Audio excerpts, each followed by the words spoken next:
kalau kita perhatikan ya, kan kita di istana sekarang ini. Di istana ini tidak ada takhta, tidak ada singgasana. Rumah ini bertipe alang babega. Alang babega itu maksudnya seekor burung elang yang bersiap untuk terbang. Sistem kekerabatan matrilineal Minangkabau. Sebab sistem matrilineal ada di tempat-tempat lain. Ada di Cina, di India, dan macam-macam. Di Afrika, bahkan Yahudi sendiri kata orang kan. Kalau kabar duka, pucuk daun itu ke bawah. Kalau kabar gembira, pucuk daun itu ke atas. Jadi nanti si M punya rumah pulang, dia tanya ke tetangga, siapa yang datang tadi? Kalau dia bertengkar dengan suaminya misalnya, suaminya lari, dia tarik aja roknya, kainnya, dia lari duluan dia pada suaminya.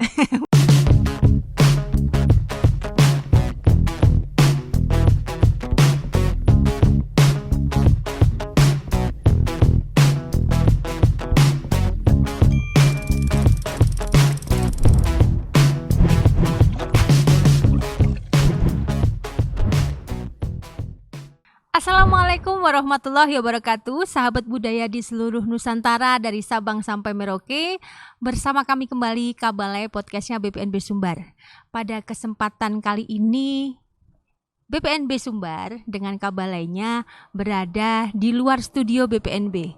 Tepatnya kita sekarang berada pada Istana Silindung Bulan yang ada di Kabupaten Tanah Datar. Jadi background saya bisa dilihat bahwa saya sedang berada di dalam Istana Silindung Bulan. Nah, sahabat budaya di seluruh Nusantara, pada kesempatan kali ini kita akan berbincang-bincang dengan salah satu tokoh yang mendapat penghargaan Anugerah Kebudayaan pada tahun 2021 ini dengan kategori tokoh adat. Beliau adalah Puti Reno Raudatul Janah Thayyib yang di Pertuan Gadih Pagaruyung. Assalamualaikum warahmatullahi wabarakatuh, Bunda. Waalaikumsalam warahmatullahi wabarakatuh. Sehat hari ini? Alhamdulillah.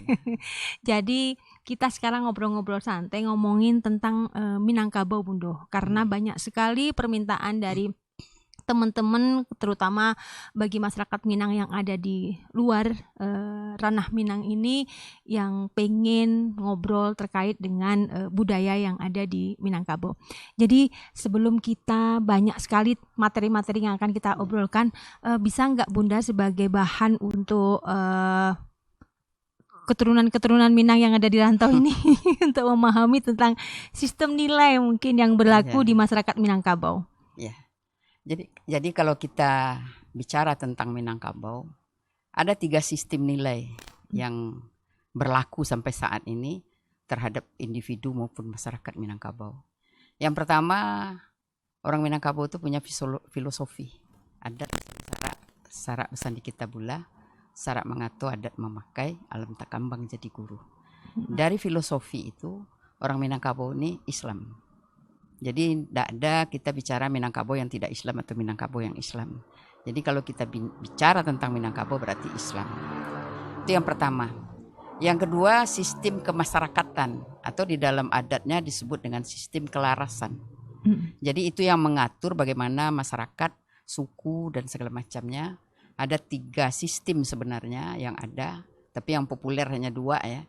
Ada yang Koto Piliang yang bersifat otokrasi, kemudian ada yang Bodi Ceniago yang bersifat demokrasi, kemudian di antara yang 2 itu ada satu lagi Larenan Panjang. Mereka memakai boleh memakai perpaduan keduanya, terserah mereka.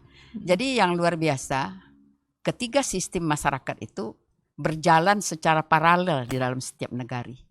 Nah, jadi orang biasanya mengatakan Minangkabau itu sistemnya demokrasi. Tidak, dia jalan. Ada demokrasi, ada otokrasi, dan ada yang perpaduan antar kedua itu. Dan sampai hari ini tidak pernah terjadi perselisihan atau pertengkaran. Jadi semacam solusi sebenarnya. Sebab bagaimanapun kita pelajari dari sejarah ya, sistem kemasyarakatan apa saja, apakah liberalisme, apakah komunisme, apakah ya macam-macam lah. Tapi tetap juga tidak sampai kepada tujuan. Jadi barangkali nenek moyang orang Minangkabau itu sudah meramalkan atau memprediksi kita tidak bisa pakai satu sistem masyarakat. Karena mereka akan saling mengisi. Tidak pernah satu sistem akan memenuhi semua Jadi mungkin ini kunci dari sistem nilai di Minangkabau itu long lasting atau sustainable, sehingga zaman berkembang seperti apa? Tidak menjadi soal dia makanya saya mengatakan di Minangkabau itu tidak dikenal tradisi. Adat dipakai baru, kain dipakai usang. Jadi sesuatu adat itu yang dipakai. Yang tidak dipakai tidak diurus lagi gitu. Iya. Kemudian sistem kemasyarakatan ini atau sistem kelarasan ini itu mengatur sistem kepemimpinan, di mana pemimpin di Minangkabau itu dilulukan secara langkah, ditinggikan seranting. Iya. Dan konsep kepemimpinan itu kolektif, musyawarah dan mufakat. Kemudian juga kalau kita perhatikan ya, kan kita di istana sekarang ini. Di istana ini tidak ada takhta, tidak ada singgasana. Jadi orang Minang secara adat, dia tidak mengenal kata takhta atau singgasana. Yang mereka kenal adalah kedudukan.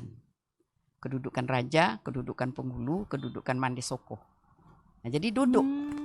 Jadi kalau kita coba melihatnya secara lebih dalam, jadi di dalam budaya Minangkabau, orang tidak boleh duduk di bawah tapak kakinya.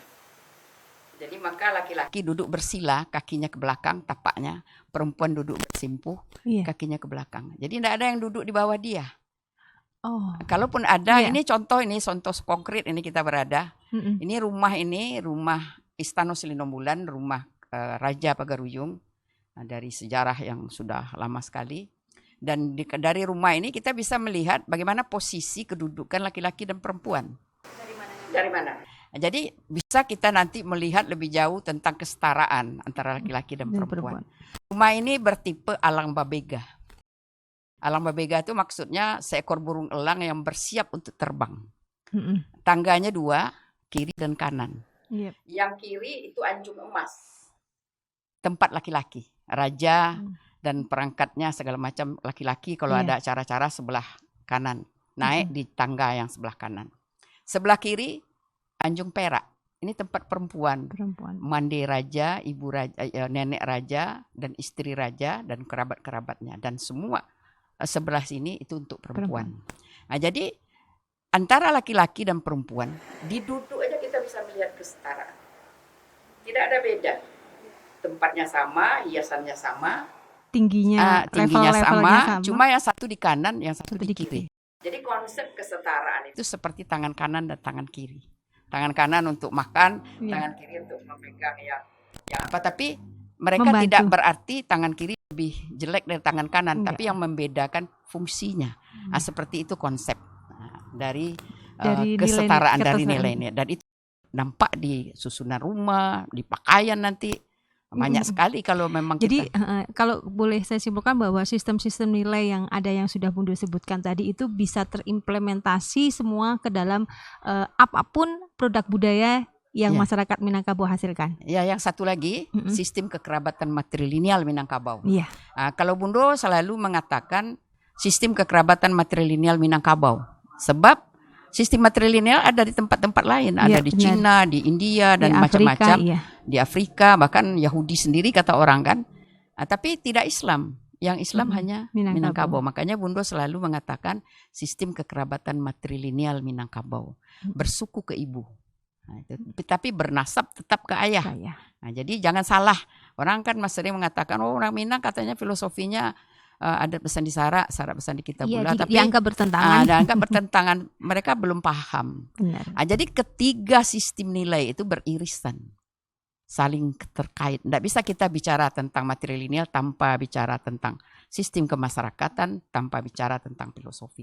Jadi ketiga sistem itu berkelindan, artinya saling mengisi, saling mengikat, saling terkait. Begitu. Kalau kita lihat dari sistem kelarasan, di situ ada limbago. Limbago itu ada 4, limbago rajo, limbago kelarasan, limbago kerapatan, dan limbago kaum dan suku. Jadi kalau dari limbago itu, limbago terkecil adalah limbago suku dan kaum. Di situ bermain adat itu, di limbago suku itu. Di situ kita baru bisa melihat sistem kekerabatan matrilineal yang bersuku. Di situ berada aset properti dari masyarakat Minangkabau. Iya, jadi kan memang kalau masyarakat Minangkabau itu adat yang kuat ataupun segala sesuatu termasuk praktek matrilineal itu adanya di suku tadi, ya Bunda. Di suku dan kaum. Iya. Jadi Bundo, terkait dengan setiap suku bangsa itu pasti Minangkabau dengan produk-produk budayanya ini sudah terkenal, terutama rumah gadangnya. Iya kan, rumah gadangnya dengan ukirannya, terus kemudian dengan halaman, dengan tata ruang yang luar biasa. Ini pasti nenek moyang kita ini sudah memprediksi seperti yang Bundo sampaikan tadi. Pasti dia melalui adat yang mereka yakini dan mereka laksanakan itu, dia mengatur semuanya. Mengatur kehidupan kita. Kita ini diwarisi nilai-nilai yang bisa mengatur kehidupan kita. Nah, bisa enggak Bundo, karena banyak sekali tulisan-tulisan Bundo terkait dengan tata ruang yang ada di masyarakat Minang ini gitu loh. Ada pertanyaan yang mengatakan gini Bundo, kenapa rumah Minang itu hadap-hadapannya tuh kalau kita di permukiman yang tradisional itu saling hadap-hadapan, tidak sepertinya dalam tanda kutip tidak beraturan. Nah, mungkin Bundo bisa jelaskan sebetulnya konsep tata ruang permukiman masyarakat Minang itu seperti apa, Bundo? Jadi kalau kita lihat ya dari sistem pembagian atau pemetaan wilayah lah. Kalau ilmu itu kan baru-baru kemarin ini baru dipelajari di universitas. Tapi orang Minang sudah dari dulu. Jadi sudah mengaturnya. Bahkan mereka sudah membagi wilayah di mana mereka berada. Itu misalnya untuk perumahan itu yang basah. Ya, bukan yang basah untuk sawah, yang gaung untuk kolam ikan, yang lereng untuk bambu dan tebu, kemudian yang padat untuk tapak rumah, dan yang munggu yang untuk kuburan. Jadi orang Minang ini tidak hanya yang hidup yang diatur, sampai dia mati itu sudah ditentukan tempat. Jadi orang Minang setiap kaum, setiap suku punya makam pahlawan sendiri. Oh iya, karena punya pemakaman punya suku. pemakaman sendiri. Jadi sebelum ada rencana tata ruang, masyarakat Minang sudah nenek moyang kita sudah membaginya itu dari kemudian di pola pekarangan beda sudah diatur juga di mana yang ditanam di belakang, di samping, di depan dan segala macamnya. Nah, bisa Bunda ceritain kalau misalnya kita berangkat dari rumah gadang dulu nih. Di rumah gadang itu yang saya lihat pagar itu pasti ada pagarnya, tapi semuanya dari tumbuh-tumbuhan. Nah itu diatur nggak sih sebetulnya menanamnya atau apa sebetulnya yang ditanam oleh masyarakat Minang ini? Karena setiap suku bangsa pasti berbeda-beda tanaman yang ditanam sekitar rumah. Jadi prinsip orang Minang itu menata pekarangan itu fungsional. Jadi fungsional. Jadi misalnya contohnya yang paling gampang ya. Misalnya sekarang kan dalam zaman modern ini orang pakai pelaminan, pakai payung di atas rumah. Tidak ada dalam budaya Minang itu. Masa orang berpayung di atas rumah? Rumah pakai atap. Payung fungsinya untuk apa? Untuk melindungi kita dari panas, dari hujan. Kok di atas rumah pakai payung? Iya. Nah, jadi bahkan dari nenek-nenek kita dulu mengatakan kalau kita berpayung di rumah, jangan berpayung nanti ditembak petir katanya. Jadi fungsional. Iya. Ada fungsinya. Jadi kalau diletakkan sesuatu pasti ada fungsinya. Kalau payung diletakkan di rumah tidak berfungsi kalau dikembang ya, kecuali yang seperti ini itu kan disimpan. Nah itu. Nah, jadi itu konsep. Jadi sesuatu kemudian juga apa yang mereka temukan di dalam pekarangannya mungkin waktu itu belum dikenal apa fungsinya. Itu mereka pelihara. Dan dalam konsep landscape modern, orang tidak membuang apa yang ada, tapi mempelihara. Iya. Nah itu sekarang apanya. Jadi misalnya ada tanaman-tanaman, tapi tidak. Kalau dulu kan kalau ada tanah yang menggunduk diratakan. Kalau sekarang enggak. Pembangunan itu diikuti kontur.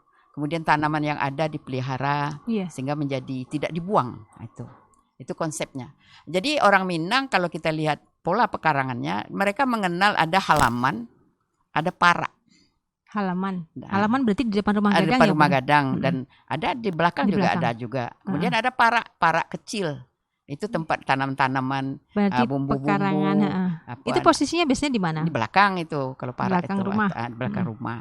Nah, kemudian di depan rumah pagar misal. Pagar itu diungkapkan puding emas pagar di dalam, puding perak pagar di luar, di tengah-tengah sugi-sugi. Apa artinya, Bundo? Jadi itu tanaman. Dan Minangkabau ini terkenal mempunyai banyak sekali spesies puring. Ya, kalau orang Minang menyebutnya puding. Oh, puding ya. Jadi puring itu sejenis tanaman. Jadi tanaman daun. Nah, puding emas itu dia daunnya hijau kemudian ada bintik-bintik emas. Oh, yang ada bentuk bintik-bintik kuning, Ya kuning. Iya. Nah, kemudian ada yang hijau Kuning. bintik-bintiknya perak seperti perak. putih. Nah, putih. Jadi Iya. orang Minang menyusun pekarangan pagarnya. Puding emas ini untuk pagar di dalam. Jadi kan orang membuat pagar itu kan ada berlapis tanaman. Iya. Kemudian di tengahnya puding hitam, yang hitam warnanya.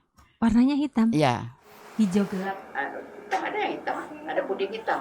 Mm-mm. Kemudian atau sugi-sugi namanya. Kemudian yang sebelah luar puding perak. Jadi 3 lapis pagar. Kenapa 3 lapis? Ya pengertiannya itu bisa kita lihat kan kalau Minang ini banyak dia mempunyai makna-makna Iya. lambang, tanda. Mm-mm. Jadi artinya yang emas itu tidak boleh ditontonkan sebelah Makanya dalam. di dalam. Dalam interior modern, Mm-mm. yang bagus itu gorden kita atau pitrase itu ke dalam. Kalau Benar. ada orang yang meletakkan Pitrase. pitrasenya yang baik keluar, dia tidak ngerti konsep. Iya benar. Nah itu kan orang Minang udah dari dulu. Iya.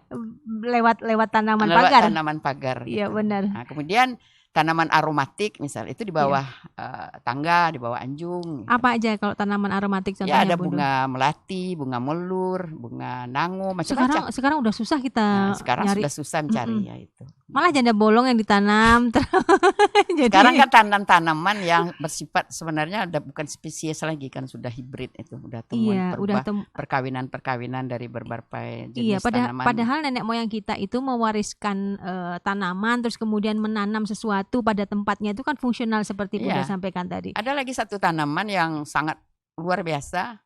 Kalau Bunda menamakan tanaman informasi. Kenapa tanaman Namanya informasi? linjuang. Linjuang. Linjuang itu seperti jagung, daun jagung tapi warnanya merah. Linjuang. Linjuang. Heeh. Jadi itu dalam tradisi pola pekarangan Minangkabau itu tanaman yang ditanam di pintu gerbang, Di pintu kiri gerbang. kanan.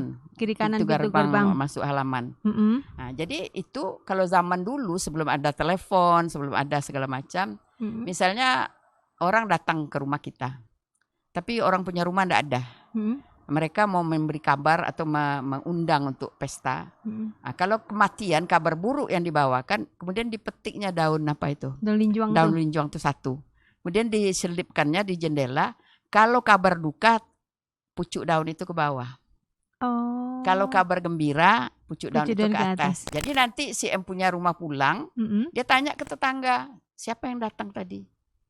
Jadi informasi bahwa Iya. ada orang yang datang. Berarti ada simbol-simbol Simbol sebetulnya. tanaman informasi. Iya benar. Nah, jadi gitu. orang sudah tahu, oh tadi ada Mm-mm. datang orang, tanya dia ke tetangga sebelah kan, baru dia tahu ada yang kematian atau ada yang mengundang pesta. Jadi banyak sekali kalau kita mau gali, tidak cukup waktu itu untuk membicarakannya. Iya, misalnya kan kalau ada pohon bunga-bunga aromatik. Nah, Iya. nah terus kebutuhan dapur zaman dulu kan pasar misalnya jauh. Nah, biasanya yang utama sekali di masyarakat Minang di pekarangan itu wajib ada biasanya tanaman apa, Bunda? Ya tanaman apa bumbu-bumbu, Mm-mm. kemudian obat-obatan. Tanaman obat-obatan juga ditanam. Juga ada. Contohnya apa Ya obat-obatan? misalnya contoh yang dalam pantun, inai di tangga, inai di tangga, dekat tangga tangga masuk. Jadi Kenapa? kalau kaki tertarung, inai padahannya. Jadi kalau kita berjalan kaki kita tertarung langsung naik rumah, inai ada langsung diobat. Jadi kaki tertarung itu kaki sandung gitu ya? Tersandung, jadi kan keluar darah. Kita sebelum naik ke rumah inai diambil, ditumbuk dan Jadi nggak usah perlu betadin. ada perlu betadin. Nah, itu salah polanya. satu. Seperti itu banyak sekali kalau kita ucapkan. Kemudian lagi masalah apa? Limbah.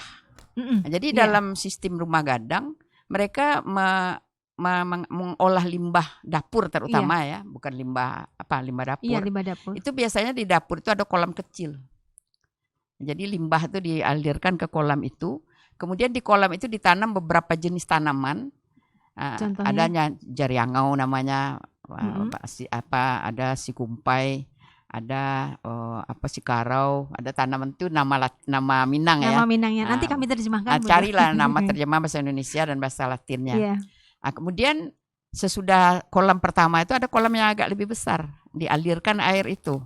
Oh, jadi ada kolam endapan dulu, endapan dulu, kemudian tanaman-tanaman itu, kemudian dialirkan, ditanam lagi sampai 3. Pada kolam ketiga, air itu sudah bisa dipakai untuk cuci-cuci. Karena tanaman-tanaman tadi, dan itu sudah ada penelitian mahasiswa kalau tidak salah di MIPA UNAN.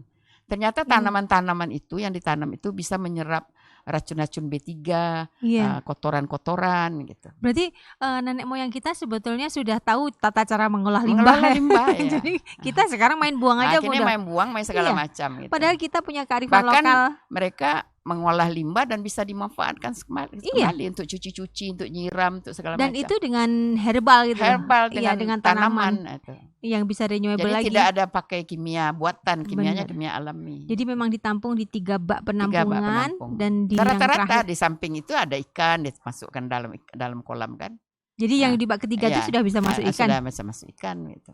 Sahabat budaya di seluruh Nusantara, ini salah satu ilmu yang nanti bisa kita kaji lebih dalam, bahwa nenek moyang kita sebetulnya mewariskan banyak sekali budaya-budaya, banyak sekali kearifan lokal yang bisa setiap kita, suku bangsa lah punya kearifan lokal masing-masing. yang bisa kita pakai hingga saat ini. Dan itu bukan hanya orang Minang, kan bisa kita kontribusikan kepada saudara-saudara kita yang ada di luar suku Minang. Benar.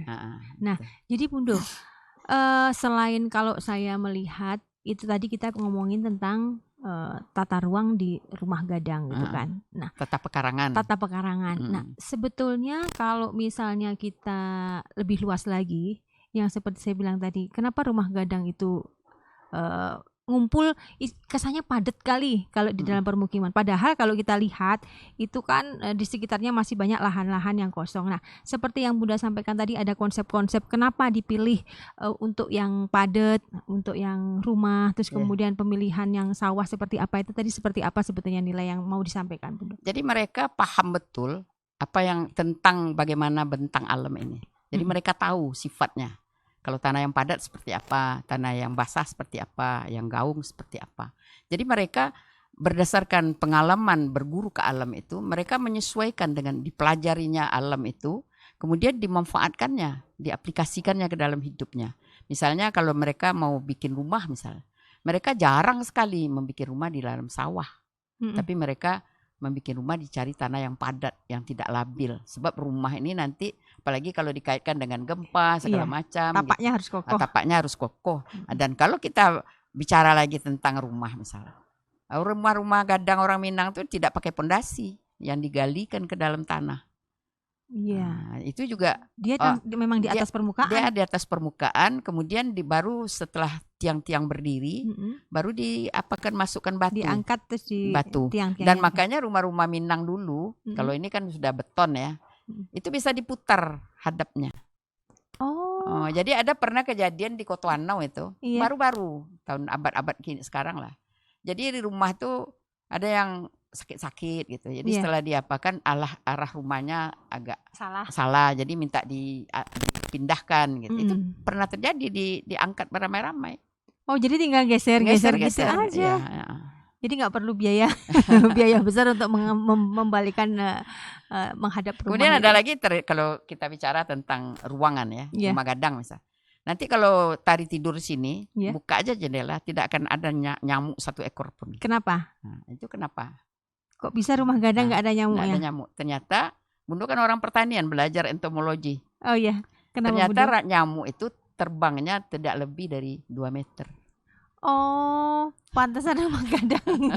Iya, jendela rumah gadang itu rata-rata lebih dari 3 meter. 3 meter. Iya. Jadi tidak bisa masuk. Tapi kalau burung masuk. Burung kadang-kadang main-main di dalam ini. Jadi itu sebetulnya kalau kita mau bikin rumah tanpa nyamuk, bikin rumah yang memang tinggi, jendelanya tinggi. Jendelanya tinggi. Nah, kemudian jadi sebenarnya kalau kita mau melihat sebuah kebudayaan, apapun kebudayaan siapapun, kita tidak bisa melihat sepotong-sepotong. Itu mereka contoh misal rumah gadang. Kenapa orang Minang baju perempuannya baju kurung besibah? Kenapa, Bunda? Longgar, lapang. Nah, kemudian kenapa saudara-saudara kita di Jawa misalnya pakai kain yang sempit. Nah, lihat rumahnya. Rumah orang Minang bertangga. Paling rendah tangganya 7. Mungkin ada 9. Kalau dia pakai seperti saudara-saudara kita di Jawa, mungkin dalam sehari dia jatuh 3 kali paling enggak. Karena kainnya sempit. Nah, tapi kalau Jawa rumahnya kan enggak pakai tangga.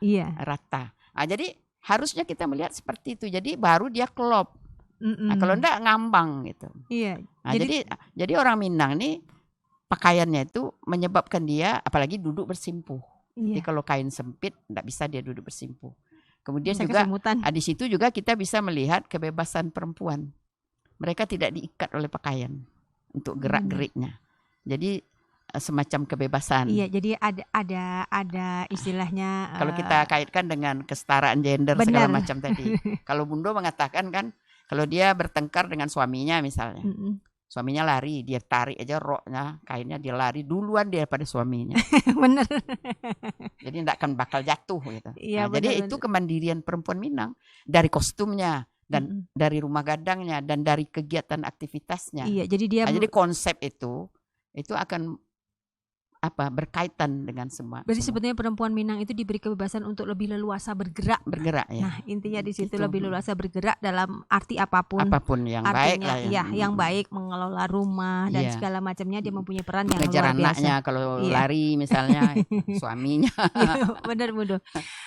Bundo, kira-kira apa yang Bundo ingin sampaikan nih kepada teman-teman atau anak milenial lainnya terkait dengan banyak sekali kearifan-kearifan lokal yang kita punya yang mereka tidak tahu nih, Bundo. Jadi sebenarnya dalam pembentukan jati diri ya, terutama orang-orang muda, tentu perlu ada dasar rujukannya. Rujukan itu tentu rujukan nilai-nilai agama dan nilai budaya.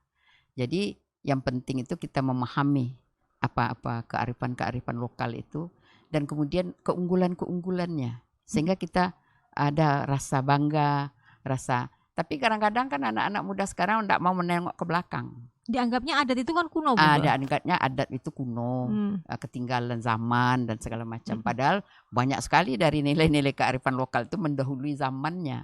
Dan Bundo sangat-sangat bangga sebagai orang Minang, karena banyak sekali kearifan-kearifan lokal yang memberikan kepada kita bekal untuk kita betah hidup dan mempunyai jati diri yang kuat.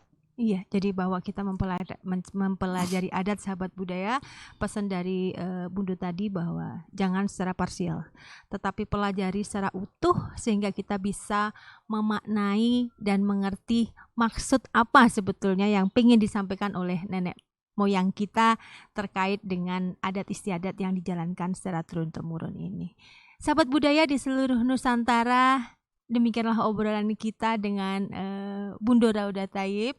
Terima kasih Bundo. Sama-sama. Ada banyak ilmu yang bisa kami share dengan sahabat milenial di seluruh Nusantara nantinya. Dan kita akan ketemu lagi dalam episode yang lebih menarik lagi terkait budaya Minang dalam Kabalai podcastnya BPNB Sumbar. Salam budaya, assalamualaikum warahmatullahi wabarakatuh.